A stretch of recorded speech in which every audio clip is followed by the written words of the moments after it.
stream Street TV on YouTube. Share the live. The Street 919 FM. Broadcasting from Trinidad to the world. The Street 919FM.com. News from the Street 919FM.com. Here's what's happening.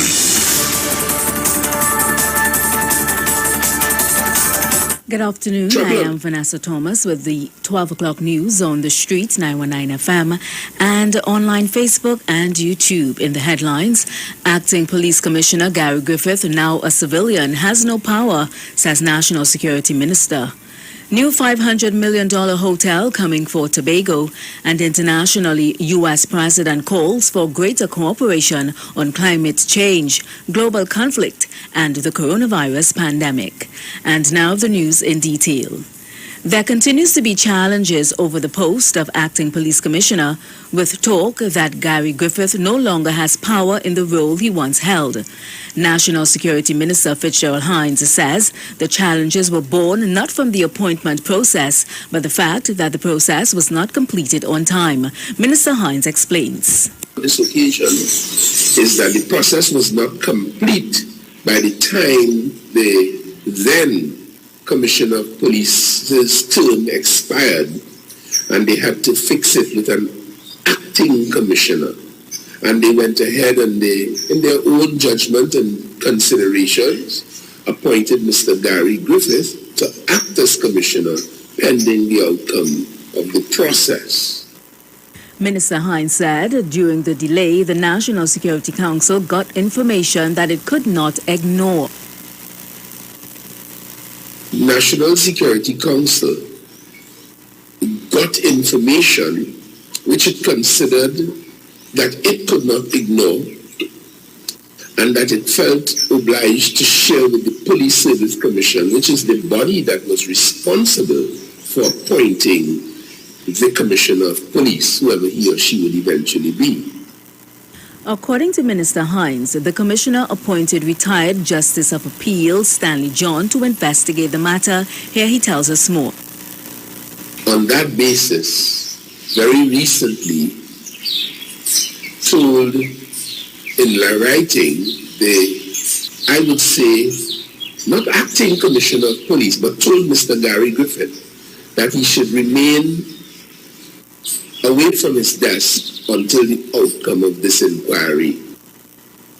And for everyone saying acting position, Minister Hines said he will not call it acting as the contract did expire. And the reason why I would not say acting commissioner is because, as you know, his contract expired on the 17th of September.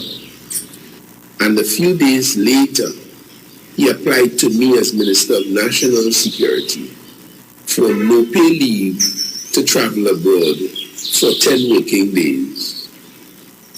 I approved that leave, and as a consequence of his absence from the job, the Service Commission, in its own deliberations, exercising its constitutional authority, appointed Mr. MacDonald Jacob to act as commissioner, and he is still in the chair today.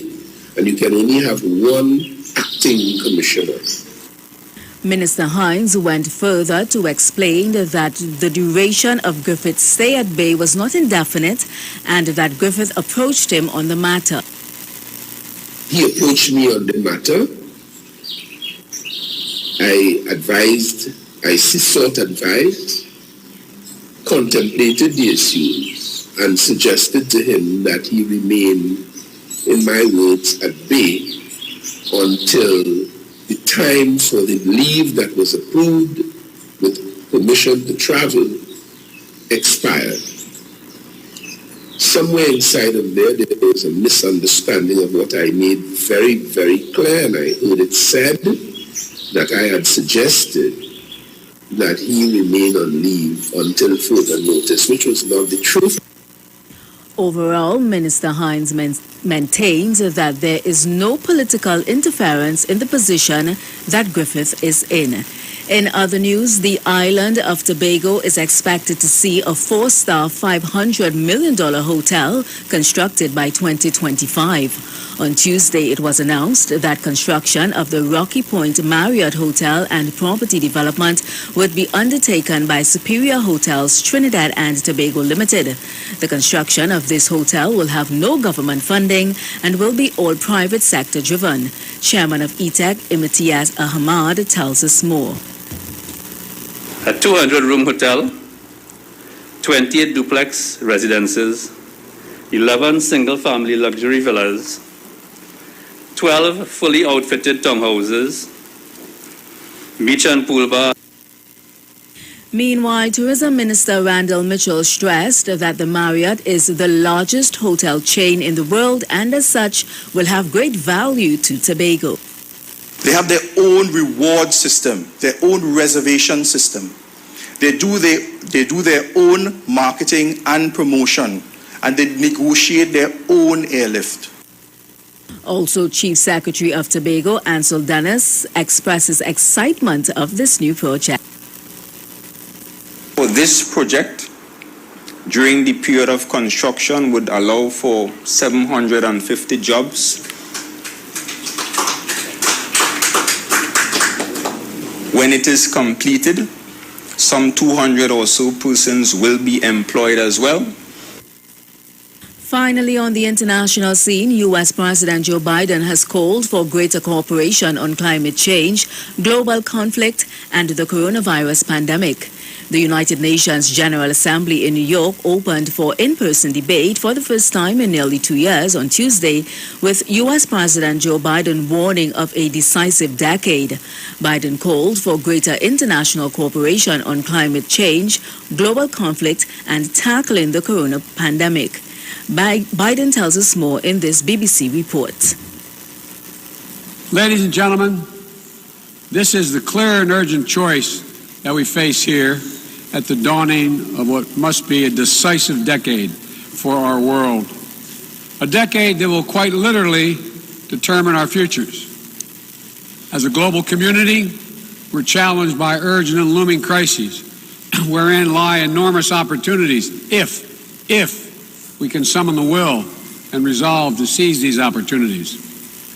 Will we work together to save lives, defeat COVID-19 everywhere, and take the necessary steps to prepare ourselves for the next pandemic, for there will be another one? Or will we fail to harness the tools at our disposal as the more virulent and dangerous variants take hold? Will we meet the threat of the challenging climate we're all feeling, already ravaging every part of our world with extreme weather? Or will we suffer the merciless march of ever-worsening droughts and floods, more intense fires and hurricanes, longer heat waves, and rising seas?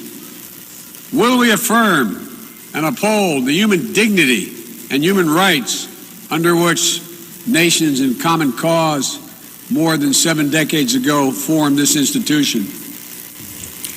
And that was the 12 o'clock news on the streets, 919 FM, and online Facebook and YouTube. Recapping the headlines, Acting Police Commissioner Gary Griffith, now a civilian, has no power, says National Security Minister. New $500 million hotel coming for Tobago. And internationally, U.S. President calls for greater cooperation on climate change, global conflict, and the coronavirus pandemic. Stay tuned to The Street, 919 FM. The 5 Minutes Playway segment comes up at 12:15. And also look out for a 2 p.m. news update. I am Vanessa Thomas. Do enjoy your afternoon and stay safe.